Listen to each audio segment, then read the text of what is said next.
Welcome to this explainer. Look, if you're a teacher, a creator, an instructional designer, or frankly just someone with a massive passion for sharing what you are in exactly the right place. Today, we're completely breaking down the anatomy of a perfect educational video. We're going to look at the actual science of how the brain learns, the gear you need to produce top-tier content, and the algorithmic secrets to getting your work seen by millions of people. Okay, let's dive into this. Let's put things into perspective right out of the gate. $598.82 billion. According to recent market projections, that is the expected size of the global ed tech market by the year 2032. And it's growing at a massive annual rate of over 17%.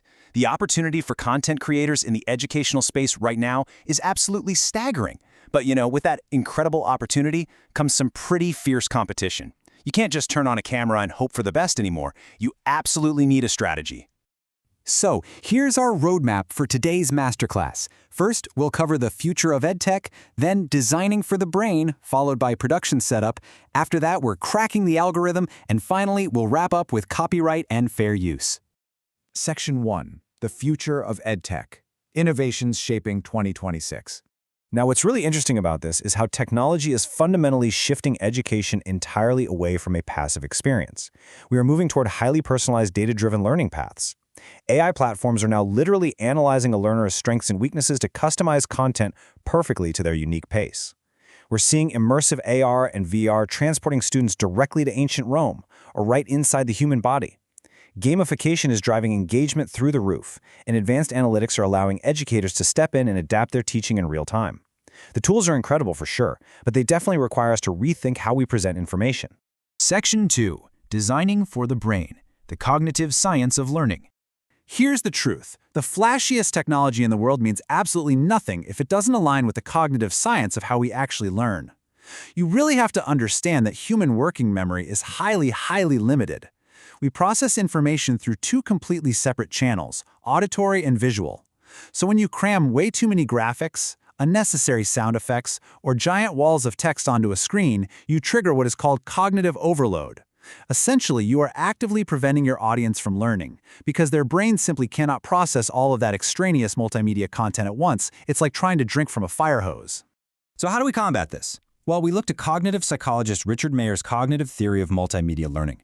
He gives us 4 really simple but incredibly powerful rules. First is coherence. Just keep it simple and limit any extraneous content. Second, segmenting. Break your lessons down into digestible chunks of less than 6 minutes. Third is contiguity. Put your printed words right next to the corresponding graphics so the viewer's eye doesn't have to play a frustrating game of ping pong, scanning back and forth. And fourth, signaling. Use arrows, highlights, or spotlighting to direct attention exactly where you want it. And when it comes to your script, you should aim for exactly 130 words per minute. Unless you're a professional auctioneer, this specific pace forces you to really condense your content. But more importantly, it allows you to maintain a conversational, upbeat tone.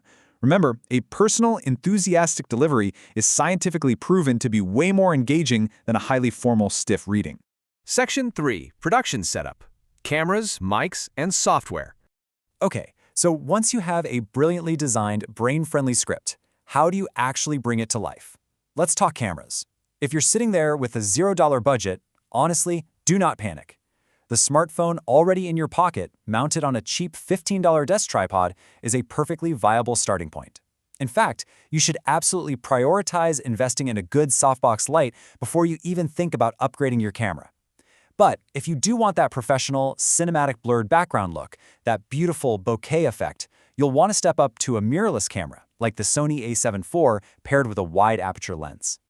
Now, for audio, you really have an aesthetic choice to make. You can use an on-screen USB mic, something like the Shure MV7 Plus, which looks super professional and sounds fantastic. Or, if you want a cleaner visual frame without a mic in your face, you can mount a shotgun mic like the Sennheiser MK600 on a boom arm just out of frame above your head. And oh, here's a fantastic pro tip.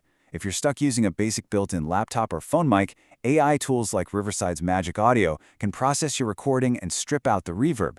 It literally makes a basic laptop mic stop sounding like you're recording inside a tin can and much more like a treated, professional studio. When choosing your screen recording software, please don't just blindly look at a feature list. You need to match the tool to your actual deliverables. And this brilliantly illustrates the point. Need to send a fast, asynchronous update to a student or colleague? Loom is your best bet. Are you building a highly polished, multi-module course with interactive quizzes? Camtasia is the gold standard there. Or maybe you need advanced multi-camera capture for absolutely free? OBS Studio is an open-source powerhouse, though keep in mind it will require a separate editor. But take a step back and ask yourself, do you even need a screen recorder in the first place? Screen recorders capture exactly what is already on your display. If you're doing a software demo, yeah, they're perfect.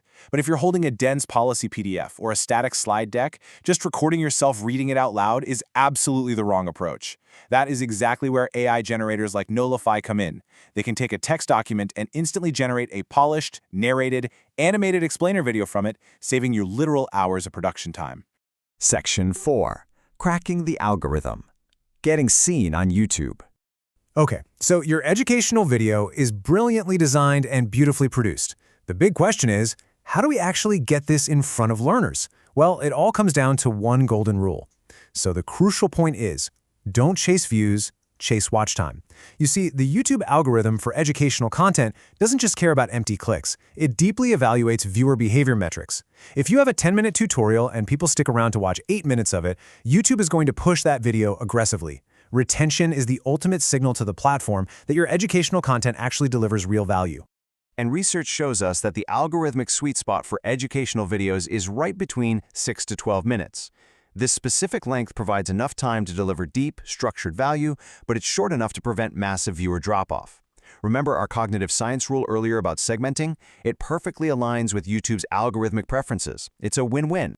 Of course, to get that watch time, you first need to earn the click. Think of your thumbnail as your storefront. A high-converting educational thumbnail always prioritizes clarity. We're talking no more than 3 to 5 words maximum. It has a crystal-clear visual hierarchy guiding the eye straight to the key concept. It uses expressive human faces to create an instant emotional connection. And crucially, it must be optimized for mobile viewing, because let's face it, that is exactly where the vast majority of your audience is watching. You also need to strategize your content formats. YouTube Shorts, those vertical videos under 60 seconds, are your top-of-funnel engine. They're totally perfect for microlearning, quick tips, and capturing those fast-moving algorithmic trends to pull in new subscribers. Long-form videos, on the flip side, are where you actually build deep trust. Use your long-form content for in-depth tutorials and make sure to group them into highly bingeable syllabus-style playlists. Finally, let's talk metadata. You absolutely must do keyword research based on learner intent. Ask yourself, what is a student actually typing into that search bar when they're stuck? Take those main keywords and put them at the very beginning of a title that stays under 60 characters. In your description box, write a clear, concise summary in those first 2 lines right before the show more cutoff. And always include links to your course materials and playlists to keep them learning within your ecosystem. Let's move to and see how this builds our final phase. Section 5. Copyright and Fair Use. Protecting your work. You've done all this incredible work. Now you need to make absolutely sure you're legally compliant. There's this massive misconception out there that just because you're making an educational video, you can just grab any image, music track, or movie clip off the internet and use it for free. Now, educational use often does qualify for fair use, but hear me on this. It is absolutely not an automatic free pass. When deciding if something actually falls under fair use, the law looks at 4 specific factors. Number 1. How the work is used. Are we talking nonprofit teaching, or is this a commercial, monetized YouTube channel? Number 2. The nature of the original work itself. Number 3. How much of that original work you're actually using. Generally, the more you use, the less likely it is to be fair use. And number 4. Does your use hurt the market value of the original creator's work? Listen, if you are ever unsure, the safest possible route is to simply ask the copyright holder for permission and keep that signed document securely on file. Better safe than sorry. All right, we've covered the cognitive science of multimedia learning. We've looked at the best production gear for literally every budget. We decoded the secrets of the YouTube algorithm, and we wrapped up with the basics of copyright law. You now have the tools, the theory, and the strategy. So I'm going to leave you with this final exciting question. What will you teach the world today? Get out there, start creating, and I will see you in the next explainer.